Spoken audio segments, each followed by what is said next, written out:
Hello students, we were doing basis and dimension. आज हम कुछ इम्पॉर्टेंट रिजल्ट्स करेंगे, यू कैन से थ्योरम्स करेंगे। So first theorem is if S is linearly independent set and V does not belong to generating set of S, और you can say linear span, generating set और spanning set, या फिर आप कह सकते हो linear span of S, then the set S union V is linearly independent. So let us prove, let S be a set containing V1, V2 up to Vn, n vectors, and T be the union S union V vector. So हमने इसको ले लिया set T के equal, और हमने क्या prove करना है, ये सेट जो है ये लीनियरली इंडिपेंडेंट है. तो हम पहले सपोज कर लेते हैं कि ये सेट जो है वो लीनियरली डिपेंडेंट है. अब लीनियरली डिपेंडेंट की डेफिनेशन अगर हम यूज़ करें, there exist scalars a1, a2, a3 up to an and a, and these scalars are not zero such that the linear combination of these scalars with vector is zero. So a1 v1 plus a2 v2 up to an vn plus a times v is equal to 0. सो हमने prove करना है कि ये जो set है ये linearly independent है. सो linearly independent prove करने के लिए हमें ये सारे स्केलर्स जो हैं वो ज़ीरो प्रूव करने हैं. ठीक है. सो हमारे पास लेट अस सपोज अगर हमारे पास a ज़ीरो हो जाए तो हमारे पास क्या होगा, if a is zero then we have a1 v1 plus a2 v2 an vn are all is equal to zero, where the scalars a1 a2 up to an are not all zero from 1 से यही हुआ कि हमारे पास अगर a zero हो गया तो this combination is zero and these scalars are not zero. But अगर ये स्केलर ज़ीरो नहीं है तो हमारे पास जो वेक्टर्स हैं इनसे associated, that is v1 v2 up to vn, वो लीनियरली डिपेंडेंट हो जाएंगे. बट हमें क्या दिया हुए हैं, ये सेट लीनियरली इंडिपेंडेंट, तो क्या होगा, contradiction. So therefore a can not be zero. So this is contradiction to the given set, therefore a is non zero. Clear. So अगर आपके पास a नॉन ज़ीरो है फिर क्या होगा, then av is equal to minus a1 v1 minus a2 v2 minus a3 v3 minus an vn, और you can write v as linear combination of these vectors where these scalars are not all zero. So अगर आपके पास v जो है वो linear combination में लिखा जा सकता है with all these vectors, तो v किस में चला जाएगा, लीनियर स्पैन में, और you can say generating set of s में चला जाएगा. But this is contradiction again because v does not belong to spanning set. So therefore s union v is linearly independent set. So यहाँ पे ये contradiction, as this is wrong, as v does not belong to spanning set of s, ये लिखना है. ठीक है. सो ये उल्टा लिख दिया है. सो इसलिए हमारे पास दोनों, आपके पास कंडीशन क्या हो गई, अनट्रू हो गई. तो देयरफॉर जो आपके पास आपने सपोज किया था कि this set is linearly dependent, वो रॉन्ग हो गया. So t should be linearly independent set. So इस थ्योरम को हम एक बहुत ही इम्पॉर्टेंट रिजल्ट के लिए, रिजल्ट की तरह भी यूज़ करेंगे. अगर आपके पास कोई सेट लीनियरली इंडिपेंडेंट है और कोई वेक्टर अगर हम लें जो उसके लीनियर स्पैन में ना हो, तो हम उस वेक्टर का यूनियन लेंगे सेट के साथ, तो वो भी क्या आ जाएगा, लीनियरली इंडिपेंडेंट होगा set. So next theorem is also very important theorem. If V is finitely generated vector space. अब फाइनाइटली जनरेटेड वेक्टर स्पेस की डेफिनेशन क्या थी, फाइनाइटली जनरेटेड वेक्टर स्पेस वो वेक्टर स्पेस है जिसकी जनरेटिंग सेट में finite number of elements हो. Clear. सो सबसे पहले तो ये पता होना चाहिए कि अगर ये finitely generating vector space given है, it means it is span by a set which contain finite number of elements. Then any two bases of V have same number of elements. So हमने ये पहले भी किया था कि हमारे पास कोई भी अगर दो बेसिस होगी उनके नंबर ऑफ एलिमेंट्स सेम होंगे. ज़रूरी नहीं है कि उनमें जो एलिमेंट्स हैं वो यूनिक हो, but number should be same. So हमने ये प्रूव करना है कि कोई भी दो बेसिस अगर हैं तो उनमें नंबर ऑफ एलिमेंट्स क्या होने चाहिए, सेम होने चाहिए. So let us suppose we have S set S is equal to V1 V2 up to Vn, and S dash is a set containing W1 W2 up to Wm vector. So आपके पास दो set ले लिए हमने, एक set S जिसमें n vectors हैं और एक सेट S डैश जिसमें m वेक्टर्स हैं, और ये दोनों ही क्या है, बेसिस. हमने प्रूव करना है कि ये जो n है वो किसके इक्वल है, m के इक्वल है. सो अगर ये बेसिस हैं तो ये क्या करेंगी, V को स्पैन करेंगी, और दूसरा ये लीनियरली इंडिपेंडेंट सेट भी होंगे. This is by definition of basis. Basis की दो कंडीशन थी, एक तो कंडीशन थी कि they will span the complete vector space, और दूसरा था कि the set is linearly independent set. We will prove that this m is equal to n. Let us suppose जो m है वो ग्रेटर देन n. ठीक है, आपके पास ये जो एलिमेंट्स हैं ये इससे ज़्यादा है. तो अब हम यहाँ पे हमने एक रिजल्ट किया था लास्ट लेक्चर में. अगर आपके पास S सेट कोई है जो वेक्टर स्पेस को स्पैन करता है, S is a set containing n elements and it spans the vector space, then any n+1 elements in V are linearly dependent. ठीक है, अगर आपके पास कोई जनरेटिंग सेट S है जो वेक्टर स्पेस को स्पैन करता है, तो आपके पास अगर इससे ज़्यादा वाला कोई सेट हो, n+n एलिमेंट्स हो, जिसमें n+1 एलिमेंट्स हो, तो वो सेट क्या होगा, हमेशा लीनियरली डिपेंडेंट होगा. तो हम उसका यूज़ यहाँ पे करने वाले हैं. अब S जो है वो स्पैन कर रहा है V को, हमारा ये जो सेट है वो V को स्पैन कर रहा है, और अकॉर्डिंग टू दिस रिजल्ट जिस सेट में n+1 एलिमेंट्स होंगे, इससे ज़्यादा एलिमेंट्स होंगे, वो सेट लीनियरली डिपेंडेंट हो जाएगा. ठीक है, अब S ने स्पैन किया V को, और हमने कहा कि ये जो एलिमेंट्स हैं इससे ज़्यादा हैं. इट मीन्स ये जो सेट S डैश है ये क्या हो जाएगा, according to this theorem this set will become linearly dependent. ठीक है, but this is not true because this set is also linearly independent because it is basis of V. सो यहाँ से क्या आ गई कॉन्ट्राडिक्शन कि ये जो m है ये n से बड़ा नहीं हो सकता. सो यही हमने यहाँ पे लिखा है, since S spans V and S dash contain more than n elements, therefore S dash is linearly dependent set according to this result. ठीक है, which is a contradiction because S dash is linearly independent. क्यों, क्योंकि वो basis है. So therefore m is not greater than n. Let us suppose now n is greater than m. ठीक है, अब हम ले लेते हैं कि n जो है वो m से ग्रेटर है, मीन्स इसमें ज़्यादा एलिमेंट है S में. अब अगर S में ज़्यादा एलिमेंट्स हैं और S डैश जो है उसमें m एलिमेंट्स हैं, अब हम ले लेते हैं S dash spans V. Let us take S dash spans V.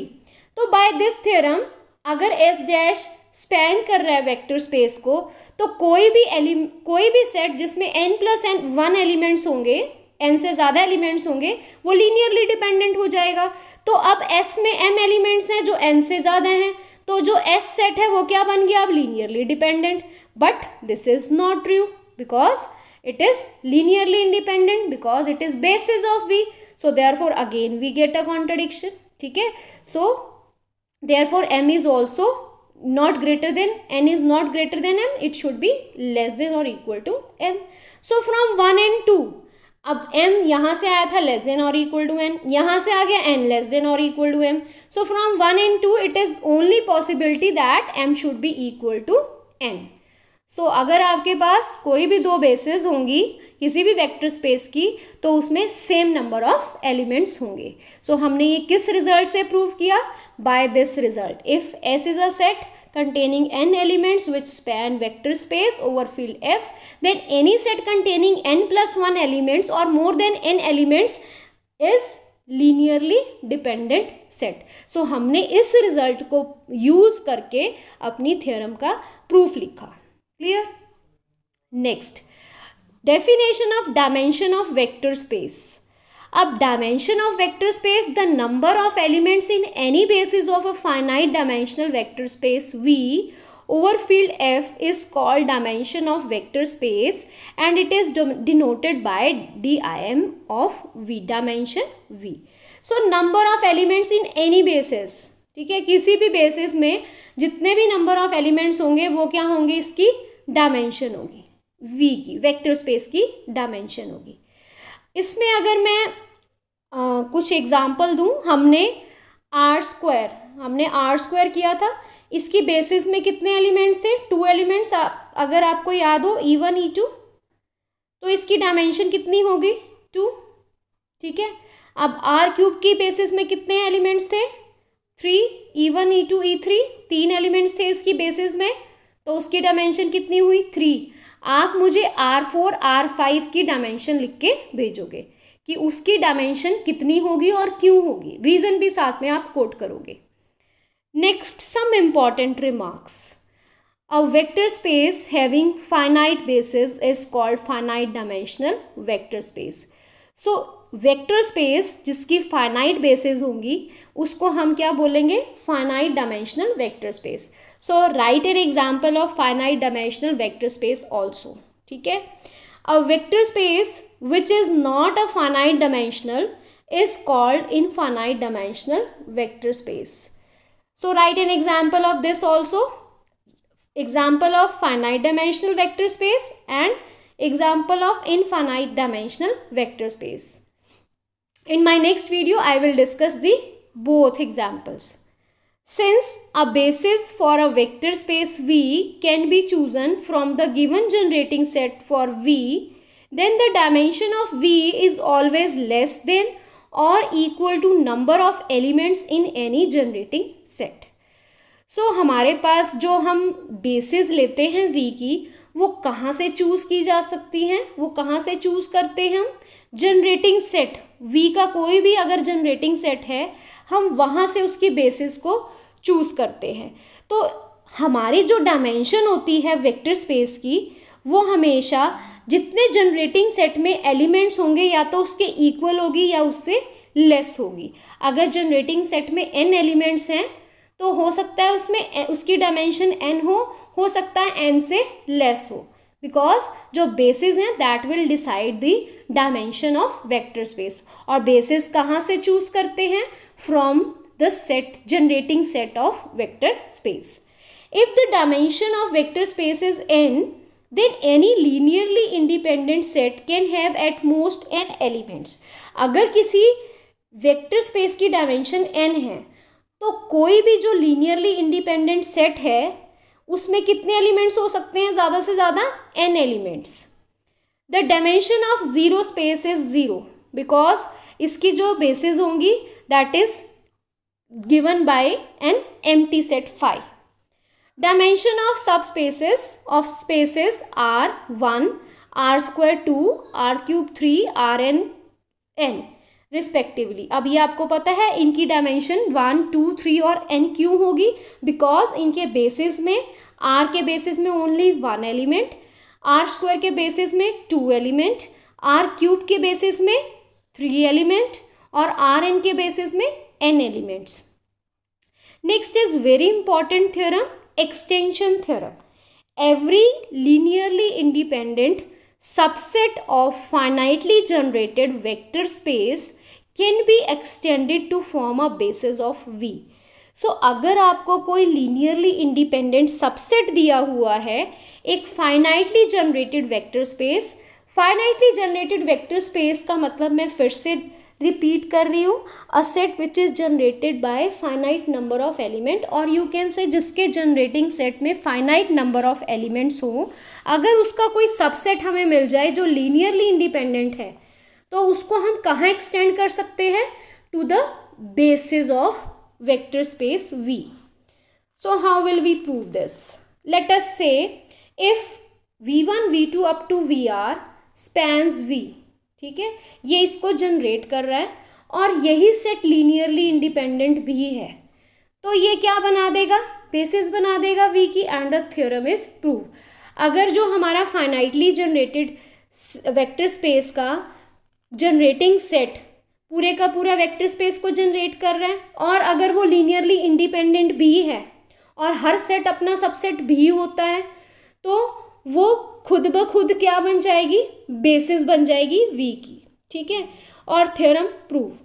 और अगर ऐसा नहीं है तो क्या होगा, let S containing v1 v2 up to vr plus 1 vn be the maximal linearly independent subset of v। सबसे बड़ा जो हमारे पास इंडिपेंडेंट सबसेट है v का वो ये है।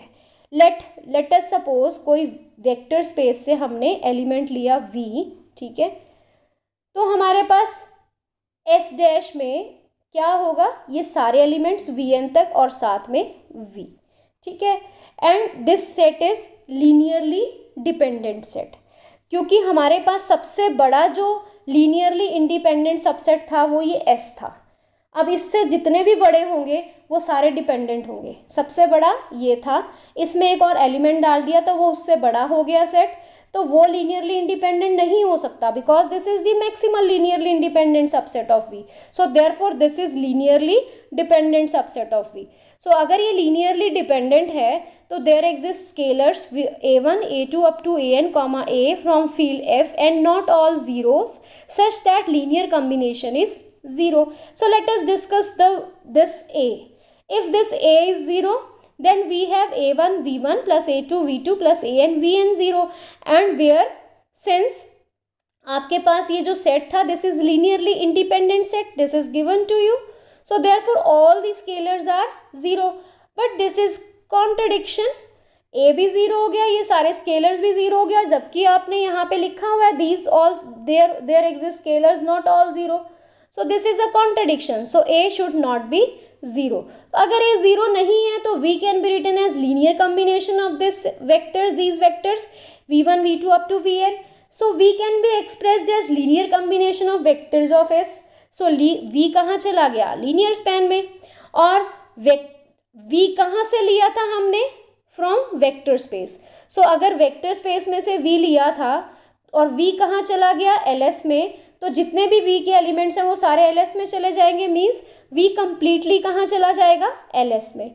और हमें ये भी पता है linear span of s is also contain in vector space, ये हम पहले कर चुके हैं। So v is equal to ls from these two conditions. So अब आपके पास S जो सेट था वो पहले ही लीनियरली इंडिपेंडेंट तो था ही, और उसने क्या पूरा पूरा वेक्टर स्पेस भी जनरेट कर दिया, तो S क्या बन गया, बेसिस बन गया V की, ठीक है। सो हमारे पास क्या था, हमारे पास हमने S कोई भी सबसेट लिया था जो लीनियरली इंडिपेंडेंट था, और हमने ये प्रूव कर दिया कि इस सेट S ने पूरे का पूरा V भी जनरेट कर दिया, तो बाय डेफिनेशन हमारे पास क्या आ गया, this S is basis of V, ठीक है। हमने किया क्या, फिर से एक बार रिपीट कर रही हूँ, हमारे पास एक हमारे पास एक जनरेटिंग सेट था, ठीक है, हमने चेक किया उस जनरेटिंग सेट को कि वो लीनियरली इंडिपेंडेंट है। अगर तो वो जनरेटिंग सेट लीनियरली इंडिपेंडेंट है तो वो जनरेटिंग सेट ही बेसिस बन जाएगा, बट अगर ऐसा नहीं है, ठीक है, अगर वो जनरेटिंग सेट आपके पास लीनियरली इंडिपेंडेंट नहीं है तो हमने क्या किया, उसको एक्सटेंड किया, उसमें कुछ एलिमेंट्स और डाल दिए, और हमने कहा कि वो हमारे पास सबसे ज़्यादा मैक्सिमली जो लीनियरली इंडिपेंडेंट सबसेट है वो V का, वो यही है, इससे बड़ा कोई एग्जिस्ट नहीं करता। तो हमने इसको ले लिया कि ये लीनियरली इंडिपेंडेंट सबसेट है, और फिर ये प्रूव भी कर दिया कि ये V को जनरेट भी कर रहा है। तो अगर ये V को जनरेट भी कर रहा है और ये लीनियरली इंडिपेंडेंट भी है तो ये क्या बना देगा, बेसिस। तो हमने किया क्या, इस जनरेटिंग सेट को एक्सटेंड किया, कहाँ तक, up to n vectors. So any generating set can be extended up to basis of a vector space. So this is all about the theorem, clear. So next is very important result, we will use this in numericals also, so बड़े ध्यान से समझो। If a vector space V is of dimension n, अगर कोई vector space जिसकी dimension n है, then any n linearly independent vectors in V forms basis of V, ठीक है। अगर आपके पास कोई वेक्टर स्पेस है, आपको उसकी डायमेंशन पता है कि उसकी डायमेंशन n है, और आपको कोई n लीनियरली इंडिपेंडेंट वेक्टर्स भी मिल जाते हैं V में, तो वो उसके बेसिस फॉर्म कर लेंगे। तो हमें ये चेक करने की ज़रूरत नहीं है कि वो उसको स्पैन भी कर रहे हैं या नहीं कर रहे हैं, सिर्फ अगर उसकी डायमेंशन किससे मैच हो जाती है, नंबर ऑफ Li वेक्टर से। तो हम उसको क्या लिख देंगे, this set is basis. Suppose आपके पास कोई सेट है वी का, कोई सेट है, आप अगर आर स्क्वायर ही लगा लो R2 का, आपके पास जनरेटिंग सेट E1 E2 है, ये जनरेटिंग सेट भी है, इसकी बेसिस भी है, और आपको पता है इसकी डायमेंशन 2 है, और इसकी जनरेटिंग सेट में या सेट में 2 ही एलिमेंट्स हैं 1 0 0 1, तो वो उसकी क्या बन जाएंगी, बेसिस। अब लेट इसको प्रूव कैसे करेंगे, let v1 v2 up to vn be n linearly independent vectors in v, और हमें प्रूव करना है ये इसकी क्या है, बेसिस है। सो अभी हमने थ्योरम की थी every linearly independent subset of finitely generated vector space can be extended to form basis of v। ठीक है, ये अभी हमने थ्योरम की कि कोई भी लीनियरली इंडिपेंडेंट सबसेट है अगर v का, और तो हम उसको कहाँ एक्सटेंड कर सकते हैं, up to basis of v पे। Then this set of n linearly independent vectors can be extended to form the basis of v। तो हम ये जो आपके पास लीनियरली इंडिपेंडेंट सेट है इसको कहाँ एक्सटेंड कर सकते हैं, to form basis of v। Since dimension of v is n, therefore this implies any basis of v। अब इसका हमें डायमेंशन पता है कि इसकी डायमेंशन n है, तो any basis of v contain only n elements, therefore this set of linearly independent vectors forms basis of v. So this is all about the lecture. So in the next lecture we will do some numerical based on these theorems.